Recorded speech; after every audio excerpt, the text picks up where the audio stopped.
সকলকে নববর্ষের শুভেচ্ছা। তোমরা আবার যে ক্লাস করতে আসছো, আমরা এখন অনলাইনে চলে যাই। আমরা পরীক্ষা দিয়েছি, তোমাদের খাতা এখনো দেখা হয়নি, তবে সবাইকে পাঠাইছি কিনা আমি জানি না। আমি তোমাদের বলছি পার্সোনালে পাঠাইতে। আমি খাতা দেখবো, দেখার পরে নাম্বারগুলো গুনে আমি তোমাদেরকে যথাযথ দিব। যাই হোক, আমরা এখন স্টার্ট করি।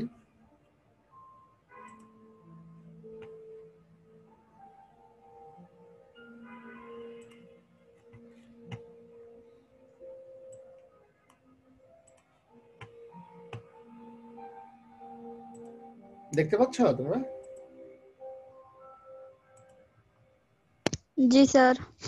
আমরা গুণগত রসায়নে আছি, যেখান থেকে পড়ছিলাম সেখানের পর থেকে শুরু করব। আমরা দেখি যে অংশে আমরা কি শিখেছিলাম, কি শিখবো আজকে। সেটা হচ্ছে আঙ্গিক বিশ্লেষণ, কপার লবণের ক্যাটায়ন শনাক্তকরণ। দুটো জিনিস। আঙ্গিক বিশ্লেষণ একটা বিরাট ব্যাপার। অঙ্গের মধ্যে একটা হলো কপার। একটা উদাহরণ আজকে আমরা দিব। ওখানে আমরা দুটো উদাহরণ নিয়ে আসি নাই। আমরা এখন স্টার্ট করি। আমরা একটু দেখি পিছন থেকে ফিরে যাই। পিছন থেকে আমরা কি দেখছিলাম, কি পড়ছিলাম দেখা দরকার, কারণ এটার সাথে একটা সম্পর্ক। আয়নীযোগে পানিতে দ্রবণীয়তা, দ্রাব্যতার উপর নির্ভর করে আমরা আয়নিক যৌগসমূহকে নানা ক্যাটাগরিতে ভাগ করতে পারি।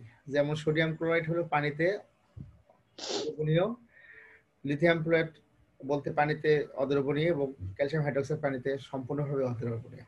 ঠিক আছে? অতি দ্রবণীয়, দ্রবণীয়, খুব বেশি দ্রবণীয়, কম দ্রবণীয়, একটু দ্রবণ হয়, তার মানে ব্যাপারটা এরকম বোঝাচ্ছে। দেখো, ল্যাঙ্গুয়েজ গুলো কিন্তু আমাদের একটু ভিন্ন ভিন্ন। ভিন্ন ভিন্ন অর্থ বলার অর্থ হচ্ছে যে আমাদের আসলে কি হবে কি না হবে সেটা আমরা জানি না। তো সরাসরি অদ্রবণীয় কাউকে বলা যায় না, কারণ অত্যন্ত অল্প হলেও কিছু পরিমাণে দ্রবীভূত সক্ষমতা রাখে কেউ না কেউ। হ্যাঁ, দ্রাব্যতা যত কম হবে এস এর তার মান তত কম হবে। দ্রাব্যতা এখানে এস দ্বারা প্রকাশ করা হয়েছে এখানে। তারপরে আয়নিক যৌগ পানিতে দ্রবীভূত হওয়ার ক্ষেত্রে আয়নিক যৌগের ধনাত্মক প্রান্ত পানির অণু ঋণাত্মক প্রান্ত দ্বারা আকৃষ্ট হয়, আবার আয়নিক যৌগের ঋণাত্মক প্রান্ত পানির যৌগের ঋণাত্মক প্রান্ত দ্বারা আকৃষ্ট হয়। সব সময় আকর্ষণটা বিপরীত। যেমন ছেলের প্রতি মেয়ের আকর্ষণ, মেয়ের প্রতি ছেলের আকর্ষণ, কার আকর্ষণ বেশি এটা কম বেশি পরের কথা, বাট আকর্ষণটা ধনাত্মক ও ঋণাত্মকের মাঝেই হয়। এখন আমি সোডিয়াম ক্লোরাইডের মধ্যে সোডিয়াম আয়ন এবং ক্লোরিন আয়ন, এই দুটো আয়নকে শনাক্ত করতে চাই। এই শনাক্তকরণ প্রক্রিয়া হচ্ছে আঙ্গিক বিশ্লেষণ। ঠিক আছে? আমরা আঙ্গিক বিশ্লেষণ পড়ছি, এখানে আমাদের ওই কথাগুলো বলতে হবে। খাদ্য লবণ পানিতে গলে যায় কেন? খাদ্য লবণের মধ্যে সোডিয়াম এবং ক্লোরিন আছে। সোডিয়াম ক্লোরাইড কে আমরা খাদ্য লবণ বলি। এটা পানিতে গলে যাওয়ার কারণ আমরা জানি, ভাইলেশন এনথালপি, ল্যাটিস এনথালপি। এটা আমরা যদি দেখি, এই যে সোডিয়ামের পাশে অক্সিজেনের অংশ লাল অংশটুকু, আর ক্লোরিনের পাশে হাইড্রোজেন অংশটুকু সাদা অংশটুকু দেখো জোড়া হয়ে আছে। তারপর সোডিয়াম ক্লোরাইড বিচ্ছিন্ন করে। কিভাবে করে আমরা দেখি। হাইড্রোজেন এনথালপি হচ্ছে, দেখো, পানির অণু, ক্লোরিন থাকবে হাইড্রোজেনের পাশে আর সোডিয়াম থাকবে অক্সিজেনের পাশে, যার প্রতি যার আকর্ষণ। ঠিক? তারপরে সোডিয়াম ক্লোরাইডকে বিচ্ছিন্ন করবে। কারা করবে? সোডিয়ামকে যদি টেনে নিয়ে আসে ক্লোরিন বিচ্ছিন্ন হয়ে যাবে, আর এখান থেকে ক্লোরিনকে টেনে তাহলে সোডিয়াম বিচ্ছিন্ন হবে। তাহলে কি হবে? দুটাই। এখন পানির অণু বেশি, পানির অণু কম। এটা কি বুঝাচ্ছি? এটা বলা হচ্ছে পানির অণু বেশি দিতে হয়। 1 চিমটি লবণে তুমি 1 গ্লাস পানি দাও, কি এরকম কখনো হয় যে 1 গ্লাস লবণ 1 চিমটি পানি? তা তো হয় না, তাই না? এখানে বলা হচ্ছে যে পানির অণু বেশি কম। ল্যাটিস এনথালপি কাকে বলা হয়? ল্যাটিস এনথালপি দেখো, সোডিয়াম ক্লোরাইড এভাবে জোড়া লাগে ল্যাটিস থাকে, যখন দানা হাতে চাপ দিয়ে অনেক শক্ত লাগে। কিন্তু এই সোডিয়াম ক্লোরাইড যখন ল্যাটিস এনথালপি যখন ভেঙে যখন হাইড্রেশন এনথালপি, পানি যখন আমরা যোগ করবো, যখন হাইড্রেশন এনথালপি হবে, তখন যদি হয় তাহলে লবণ গলে যাবে। এটা আমরা শিখেছিলাম। আর কম হলে লবণটা গলবে না। এখন এখানে একটা 4টা আয়ন আছে প্লাস, একটা ক্লোরিন নেগেটিভ। কে আগে যাবে? আমরা বলতেছি সবার আগে যাবে সোডিয়াম। দৌড় যদি মারে তো সোডিয়াম ফার্স্ট হবে, আমরা আগে থেকে জানি। কেন জানি? এর কারণ বহুত আছে, তাই না? কিন্তু আমরা প্রমাণ করেছি দৌড় আর মারতে হবে না। আমরা যদি এরপরে যাবে সোডিয়াম, এরপরে যাবে ক্যালসিয়াম, তারপরে যাবে হলো অ্যালুমিনিয়াম। এই 4টি যাওয়ার কারণটা হলো ভিন্ন, এবং এটার সাথে আমার তেমন কোনো সম্পর্ক নেই। কিন্তু সম্পর্কটা হচ্ছে এই যে পানিতে গলে যাওয়ার কারণটা হলো এই। এখানে আমরা দেখেছি যে পটাশিয়াম ক্লোরাইড আগে গলে যাবে, তারপর সেকেন্ড হলো সোডিয়াম ক্লোরাইড, তারপর হচ্ছে ক্যালসিয়াম ক্লোরাইড, তারপর হচ্ছে অ্যালুমিনিয়াম ক্লোরাইড। কেন বলা হয়, দেখো পটাশিয়াম আর সোডিয়ামের সাইজ ছোট, সরি একই সাইজের। ক্যালসিয়ামের মধ্যে ক্যালসিয়ামটা একটু ছোট, ক্লোরিনটা একটু বড়, আর সোডিয়ামটা একটু ছোট, ক্লোরিনটা একটু বড়, আর অ্যালুমিনিয়ামটা সবচেয়ে ছোট, ক্লোরিন। উনি বলতে চাচ্ছে যে যদি ক্যাটায়ন অ্যানায়ন যদি সমান হয় তাহলে পারফেক্টলি আয়নিক বন্ড হয়, যদি একটা ছোট একটা বড় হয় তাহলেই পারফেক্টলি বন্ড হবে না। যে পারফেক্টলি আয়নিক বন্ড হবে না সে পানিতে তত গলবেও না, এটাই আমরা বলতে চাচ্ছি। এখন আমরা যদি বলি আঙ্গিক বিশ্লেষণ কি আর মাত্রিক বিশ্লেষণ কি। মাত্রা এবং অঙ্গ, অঙ্গ মানে হচ্ছে আমি হাত পা এগুলো আমার অঙ্গ, আর মাত্রিক হলো আমার ওজন কত, এইভাবে হিসাব করি। আঙ্গিক বিশ্লেষণ আর মাত্রিক বিশ্লেষণকে হচ্ছে একটা ওজন পরিমাণগত, আর একটা হলো কি কি দিয়ে তৈরি সেটা আমরা এখানে দেখব। আমরা একটু সঙ্গীত যাই।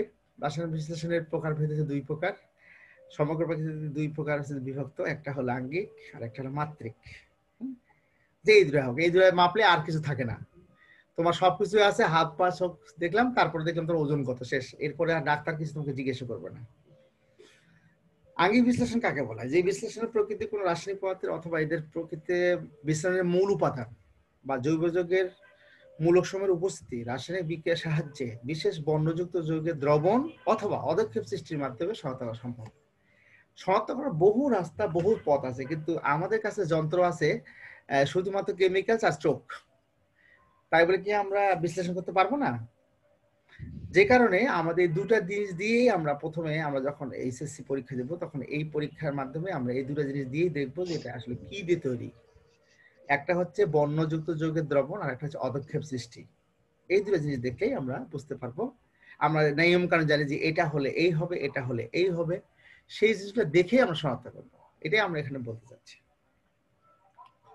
মাত্রিক বিশ্লেষণ হচ্ছে যে বিশ্লেষণ প্রক্রিয়া কোন রাসায়নিক পদার্থের মূল উপাদান সময়ের আনুপাতিক পরিমাণ বা সঠিক পরিমাণ নির্ণয় করা যায় তাকে মাত্রিক বিশ্লেষণ বলা হয়।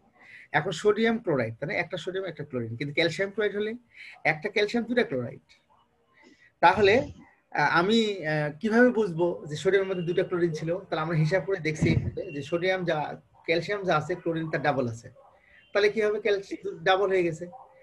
এই যে পরিমাণ কয়টা কিভাবে আছে, আমরা তো সংকেত লিখি যোজনী আছে তাই সংকেত লিখি, আসলে কিন্তু যোজনী কিন্তু সত্যি কি তাই? তাই না। এই জিনিসগুলো আমাদের মাত্রিক বিশ্লেষণের মধ্যে করে বিজ্ঞানীরা আমাদেরকে সৃষ্টি করে দিয়েছে, আমরা দেখার পর এগুলো আমরা দেখছি। অজৈব লবণ, লবণ একটি যৌগিক পদার্থ, মৌলিক পদার্থ না কিন্তু লবণ। এসিড ও ক্ষারের বিক্রিয়ায় লবণ ও পানি উৎপন্ন হয়, তার উৎপন্ন করতে হয় এসিড আর ক্ষার বিক্রিয়া করে লবণ পানি উৎপন্ন হয়, এটা আমরা জানি কিন্তু, ঠিক আছে। জি স্যার। কোন অজৈব অ্যাসিডের হাইড্রোজেন কোন ধাতু বা ধাতুর ন্যায় ক্রিয়াশীল মূলকের সাহায্যে সম্পূর্ণ বা আংশিকভাবে প্রতিস্থাপিত লবণ উৎপন্ন হয়। এটা লবণের সংজ্ঞা। কারণ কি দিয়ে তৈরি হয় আর সংজ্ঞা কিন্তু এক জিনিস না। তোমরা যখন বেগ বলো, বস্তু একক সেকেন্ডে যে দূরত্ব অতিক্রম করে তাকে বেগ বলে, কিন্তু বেগের সংজ্ঞা কি তাই? বেগের সংজ্ঞা হচ্ছে নির্দিষ্ট দিকে কোন বস্তু যে দূরত্ব অতিক্রম করে মোট দূরত্ব মোট সময়ের ভাগফলকেই বেগ বলে। বস্তু একক সময়ে যে দূরত্ব অতিক্রম করে তার বেগের পরিমাপ করা হয়, তাহলে দুটো জিনিস, সংজ্ঞা এবং পরিমাপক ভিন্ন জিনিস। এই জন্য জ্ঞানমূলক আমাদের খুব ভালো করে শিখতে হয়। কেউ যদি বলে এসিড কাকে বলা হয়, যে এসিড আর ক্ষারের বিক্রিয়ায় যে উৎপন্ন হয় তাকে, সরি লবণ কাকে বলা হয়, এসিড ক্ষারের বিক্রিয়া যে তৈরি হয় তাকে লবণ লবণ বলে, এটা 8-9 ছেলে বলবে, কিন্তু যখন ইন্টারমিডিয়েট পড়বে তখন তোমাকে নিচেটা বলতে হবে যে অজৈব অ্যাসিডের হাইড্রোজেন কোন ধাতু বা ধাতুর ন্যায় ক্রিয়াশীল মূলকের সাহায্যে সম্পূর্ণ আংশিকভাবে প্রতিস্থাপিত যে লবণ উৎপন্ন হয় বা যে যৌগ উৎপন্ন হয় তাকে লবণ বলা হয়। সুতরাং বলা যায় লবণের একটি অংশ ক্ষারক হলেও অন্য অংশ এসিড হতে প্রাপ্ত। তাহলে বুঝতে পারছে যে এসিড লবণ তৈরি হয় এসিড এবং ক্ষার হতে, তাহলে এসিডের একটা অংশ আছে, ক্ষারের একটা অংশ হচ্ছে লবণ। এটাও বলতে পারি লবণের যে অংশ ক্ষার হইতে প্রাপ্ত তাকে ক্ষারীয় মূলক, যে অংশ এসিড হতে প্রাপ্ত তাকে অম্লীয় মূলক বলা হয়। খুবই প্রশ্ন ধরা হয় এটা, অম্লীয় মূলক কাকে বলা হয়? তাহলে বলবা অম্ল থেকে যে মূলক এসেছে সে হলো অম্লীয় মূলক, ক্ষার হতে যে মিশে এসেছে সে হলো ক্ষারীয় মূলক। এখন আমি যদি তোমাকে একটা বলি যে সোডিয়াম ক্লোরাইড, সোডিয়াম হচ্ছে সোডিয়াম হাইড্রোক্সাইড ক্ষার, তাহলে সোডিয়াম হচ্ছে ক্ষারীয়। আর HCl অ্যাসিড, তাহলে Cl কি হবে? ক্লোরিন। তাহলে ক্লোরিন আর সোডিয়াম কি হবে? সোডিয়াম ক্লোরাইড লবণ। তাহলে কোথেকে আসলে? ক্ষার থেকে এসেছে সোডিয়াম, আর ক্লোরিন থেকে এসেছে, সরি HCl থেকে এসেছে ক্লোরিন। তাহলে বুঝতে হবে যে সোডিয়াম ক্লোরাইড যদি লবণ হয় তাহলে ক্ষারীয় মূলক হবে সোডিয়াম, অম্লীয় মূলক হবে ক্লোরিন। এই কথা যেন ভুলে কোনোদিন না যাও। যদি কেমিস্ট্রি 2 বছর পড়ে থাকে, এরপর যদি কেমিস্ট্রি না পড়তে চাও, তারপরে অন্তত এই কথা যেন ভুলে যাবে না যে অম্ল থেকে যে এসেছে তাকে অম্লীয় মূলক, ক্ষার থেকে যে এসেছে তাকে ক্ষারীয় মূলক। সাধারণত ধাতু হলো ক্ষারীয় মূলক, অধাতু হলো অম্লীয় মূলক। আমরা আরো যে ক্যাটায়ন যেটা হবে সেটা হচ্ছে ক্ষারীয় মূলক, অ্যানায়ন যেটা হবে অম্লীয় মূলক। ধনাত্মক যেটা হবে সবসময় ক্ষারীয় মূলক, ঋণাত্মক যেটা হবে সেটা সবসময়, ঠিক আছে? আমি এটাই বলতে চাচ্ছি যে যে তোমাকে পুরো জিনিস জানার আগে সেই জিনিসগুলো তোমাকে অবশ্যই জানতে হবে। তাহলে আমরা এত কিছু জানলাম, অম্লীয়মূলক, ক্ষারীয়মূলক, অম্লীয়মূলক, ক্ষারীয়মূলক, অনেক ভাবে চিনতে পারি যাতে কোনোভাবে ভুলে না যাই। আমি বলবো সালফেট কি, তখন বলছে অম্লীয়মূলক না ক্ষারীয়মূলক, তোমাকে প্র্যাকটিক্যালি ভাইবা জিজ্ঞেস করা হবেই। তখন তুমি লিখলে স্যার এটা ক্ষারীয়মূলক, কেমনে হলো? আলহামদুলিল্লাহ। ওকে, তাহলে আমরা ক্ষারীয়মূলক অম্লীয়মূলক যেন চিনতে পারি, সেটা আমাদের বিষয়। এখন গুণগত বা আঙ্গিক বিশ্লেষণ, এই যে গুণগত রসায়ন পড়ছি আমরা, এই কারণে কিন্তু পড়ছি গুণগত রসায়ন। যে বিশ্লেষণের সাহায্যে একটি যৌগে বা লবণে উপস্থিত মূলক সম্পর্কে জানা যায় তাকে গুণগত বা আঙ্গিক বিশ্লেষণ বলা হয়।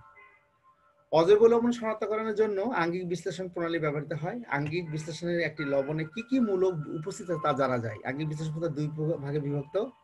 একটা হলো শুষ্ক পরীক্ষা, শুষ্ক পরীক্ষা বুঝো, আর একটা হলো সিক্ত পরীক্ষা। স্যার শুষ্ক পরীক্ষা কি? শুষ্ক পরীক্ষা মানে হচ্ছে আমি পানি স্পর্শ করব না,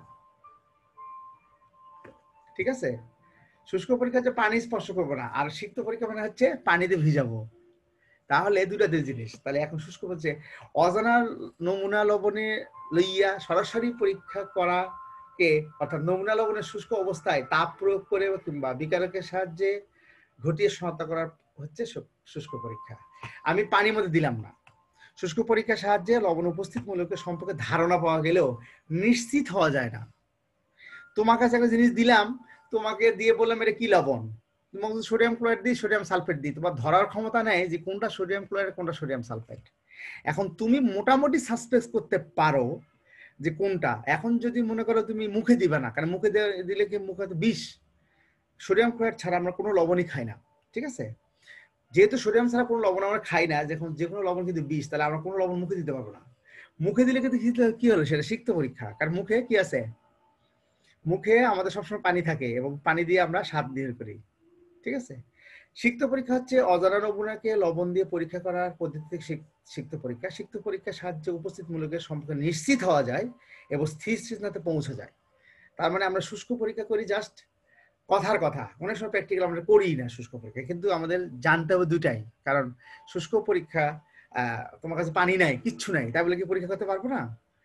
সেগুলো দিয়ে পরীক্ষা করতে পারবো, কারণ আমার পরীক্ষাটা হচ্ছে ইম্পর্টেন্ট। যেমন ডাক্তারের কাছে গেলে অনেকে রাগ করে যে ডাক্তার অনেকগুলো টেস্ট দিয়েছে, ডাক্তার দেখতে চায় যে তোমার একটা ভুল চিকিৎসা করলে তাহলে কি হবে, তোমার জীবন বিপন্ন হতে পারে। সেই জন্য টেস্ট করে ডাক্তার, ডাক্তারও নিশ্চিত হয়ে যায়, তোমার উনি ওষুধ লিখে দেয় এবং অসুখও ভালো হয়ে যায়, স্যাটিসফ্যাকশন আসে আর কি। ডাক্তার টাকা নেওয়ার জন্য, টাকা তো দিতেই হবে, তাই না? অসুখ যেতে হয়েছে। আঙ্গিক বিশ্লেষণের জন্য সিক্ত পরীক্ষা শুরুতে অজানা নমুনা লবণের দ্রাব্যতা পরীক্ষা করা হয়। এই যে শুষ্ক সিক্ত পরীক্ষার প্রথমেই আমরা লবণের দ্রাব্যতা, এই যে তোমাকে দ্রাব্যতা পড়ানো হলো এই কারণে, দ্রাব্যতা মানে হচ্ছে লবণটা পানিতে গলে না গলে না। এমন কিছু লবণ আছে পানিতে গলেই না, তখন কি করবে তুমি? তাহলে তোমাকে অন্য এক জাত গলে, কি এসিডে গলে, একটা এসিডেও গলে না, সেটা কোথায় গলাবা? ক্ষারে গলাবা। তো এসিড ক্ষার কোনটাই গলে না, তখন রাজ অম্ল ব্যবহার করতে হবে, যেটাতে সোনা গলানো হয়। এই যে আমরা গলানোর যে বিভিন্ন উপকরণ, এটাই হচ্ছে দ্রাব্যতা, যে কোথায় এই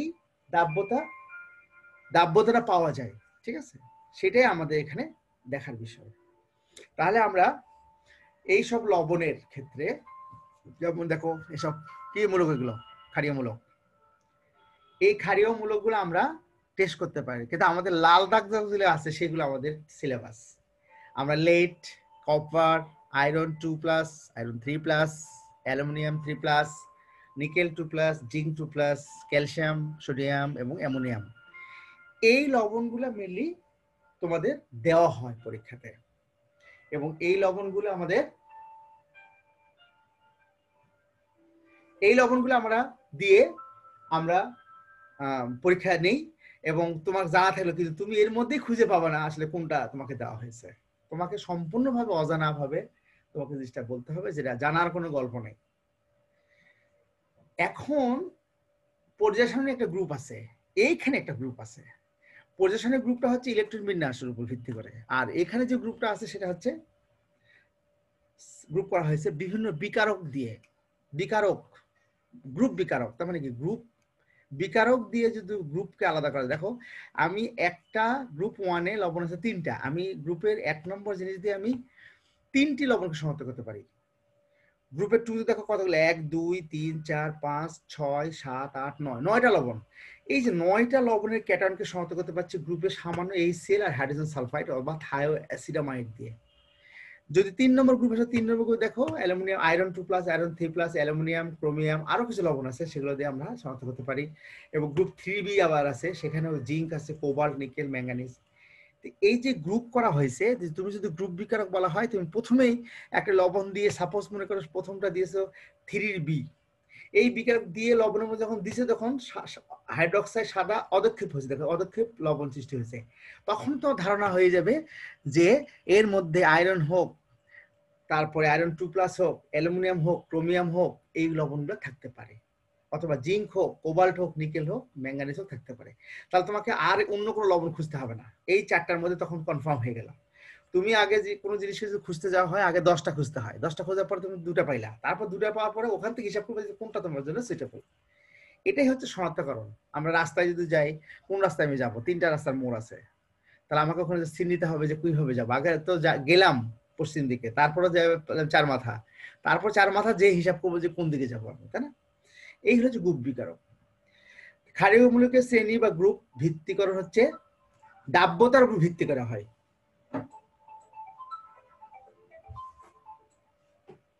দাব্যতার উপর ভিত্তি করে হয় সলিবিলিটি প্রোডাক্ট। সলিবিলিটি প্রোডাক্টের উপর ভিত্তি করে তোমার করা হয়েছে গ্রুপ, আর ইলেকট্রনের উপর ভিত্তি করে করা হয় গ্রুপ বিশ্লেষণ।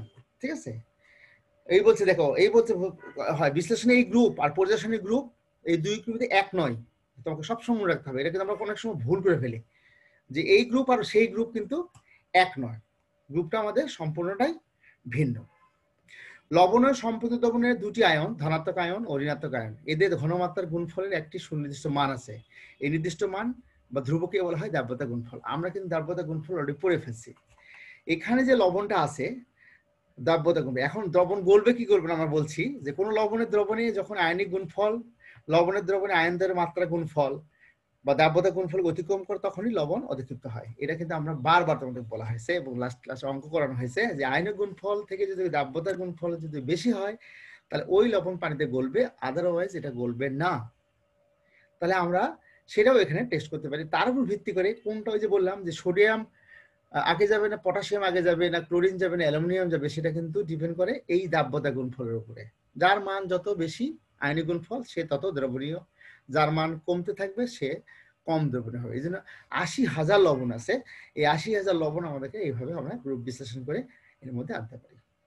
ঠিক আছে, এখন আমরা পড়বো হচ্ছে কপার লবণের ক্যাটায়ন শনাক্তকরণ। কপার লবণ আছে, copper sulphate, copper nitrate, copper carbonate, copper acetate, অনেক আছে, কিন্তু কপার কমন। কপার হচ্ছে অম্লীয়মূলক। কিভাবে টেস্ট করব? কপার লবণ পানিতে দ্রবীভূত করে মূল দ্রবণ প্রস্তুত করতে হবে, একে 2 ভাগে ভাগ করতে হবে। 2টা ভাগ কেন নিশ্চিত হব? প্রথম পরীক্ষা নলে দ্রবণে একটি অংশে নিয়ে তার সাথে ধীরে ধীরে সোডিয়াম হাইড্রোক্সাইড যোগ করা হলো। প্রথমে হালকা নীল দ্রবণ উৎক্ষেপ হবে, অতিরিক্ত সোডিয়াম হাইড্রোক্সাইড যোগ করলে অদক্ষেপ দ্রবীভূত হয়ে গাঢ় নীল বর্ণের দ্রবণ উৎপন্ন করবে। বুঝতে পারছো? প্রথমে বললাম হলো হালকা নীল, এবং পরে যখন আরো দিব সোডিয়াম হাইড্রোক্সাইড তখন হবে গাঢ় নীল। বিক্রিয়া দেখি গাঢ় নীল অদক্ষেপ। এই যে টেট্রামিথিক নাইট্রেট হচ্ছে গাঢ় নীল অদক্ষেপ। এই লবণ তৈরি হবে, আমি দেখবো কি, আমি খালি গাঢ় নীল দেখবো, আর কিচ্ছু দেখতে পাবো না। এগুলো বিক্রিয়া হয়েছে কি না হয়েছে আমি জানি না, বাট আমি দেখবো গাঢ় নীল অদক্ষেপ।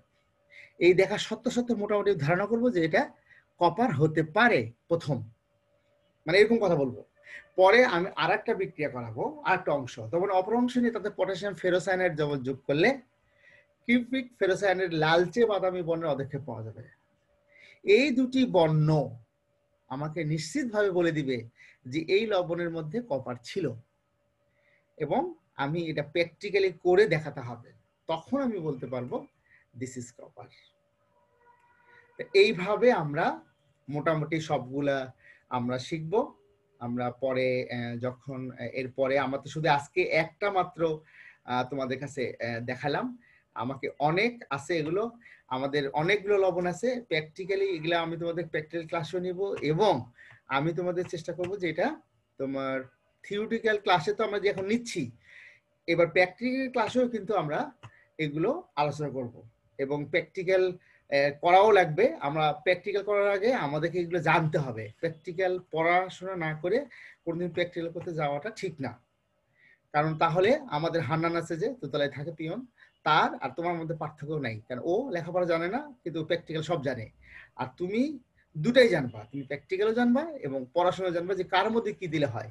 কিন্তু ভুলে জায়গাতে একটা জায়গাতে ভুল করে দাও তাহলে ভুল হবে, এবং কেমিক্যাল অ্যাক্সিডেন্ট ঘটতে পারে, সেফটি ব্যাপার স্যাপার আছে, অনেক ব্যাপার স্যাপার আছে। ধন্যবাদ সবাইকে ক্লাসে বিকেলে উপস্থিত হওয়ার জন্য। আমি সরি যে তোমাদেরকে এই বিকেলবেলা ঘুম থেকে হয়তো সবাইকে ঘুমাইতা, তাদের ঘুমে মনে ব্যাঘাত ঘটেছে অনেকের, তার জন্য আমি সত্যি দুঃখিত। কিন্তু আমার কথা হচ্ছে আমরা অনেক কষ্ট করে ক্লাস তৈরি করি, তোমাদের ক্লাস করতে হবে, এটা হলো ইম্পর্টেন্ট। তো তোমাদের কোনো প্রশ্ন থাকলে বলবা, আর এটা আমি অনলাইনে দিয়ে দিচ্ছি, তোমরা এটা অনলাইনে দেখে নিতে পারবা। ধন্যবাদ সবাইকে। Okay sir. ভালো থাকো। আসসালামু আলাইকুম স্যার। আসসালামু আলাইকুম স্যার। ওয়ালাইকুম স্যার।